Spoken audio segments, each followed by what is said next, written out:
I'd give my right hemisphere for a few hours of sleep. The Cutting Room Floor is a website dedicated to documenting unused content in video games. A while back, I gave their page on Half-Life's unused sounds a bit of an overhaul based on my own research, including recording a couple hundred sound files and sorting them in there. I remember wanting to continue adding to the knowledge base of the site in some way, but just not making any huge discoveries. Now let me tell you about 40 Winks. 40 Winks is an inoffensive, collectathon-ish platformer made by Eurocom for the PlayStation 1. You play as a kid traveling through dream worlds and battling nightmares and such and such. It's one of those games I've had on a shelf since I was a kid and only got to, World 2 before forgetting about it. This summer, though, I got to play through the whole thing out of curiosity, and it was decent. Afterwards, I did a bit of idle web surfing, looking into possible regional differences or something, and found this.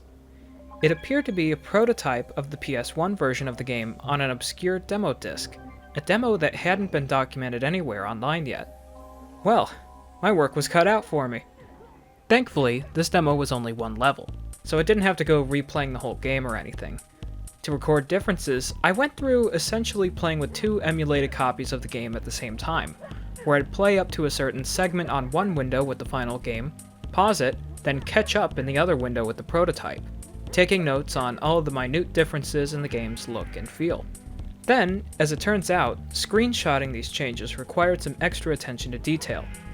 TCRF has a pretty particular screenshot policy to keep their pages archival grade. For the PlayStation, a console that outputs in various different resolutions, that meant working with raw screenshots and then doing some slight retouching to keep them in line with how they would look on a television. This is a raw screenshot from Mednafen, showing basically what the console throws at the TV, black space and all. After taking about 60 screenshots and putting them all on one canvas, I cropped out the darkness, doubled the height, and then brought it to the television's 4x3 resolution using a specific interpolation algorithm to reduce blurriness. Nerd stuff aside, the point of this is to say I had to take some extra care to document all these little things that got shifted around on the level.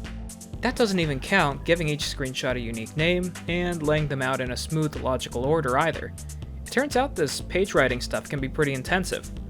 Now, if you're real familiar with emulators, you might have noticed I mentioned using Mednafen for my screenshots, but here I use DuckStation for initial playtesting. Well, keen viewer, that is because unfortunately, DuckStation's screenshot tool misjudges the game's resolution by a single pixel in height, making the screenshot blurry and improper for the cutting room floor. I sure hope somebody gets fired for that blunder. It seemed like I had it all figured out, and then I decided to poke at the files out of curiosity, just a little. What I found was that even though this was a one-level demo, there was an early version of the script for the entire game inside its files. It was even rendered completely differently compared to the final game, due to the two using much different ways of displaying messages. The final game allows for capitalization and has much longer amounts of text. So, my work was cut out for me. Again. I went ahead and compared every line back to back, kept the ones that had any noteworthy changes, and made it all look nice while I had the time. 60 image uploads later, it was ready. I had actually documented a game prototype. And you know what? It was fun. In a way. I've linked the page in the description if you're curious on what this research looks like all put together, but in case you're pressed for time right now, I'll sum it up. The final game works better.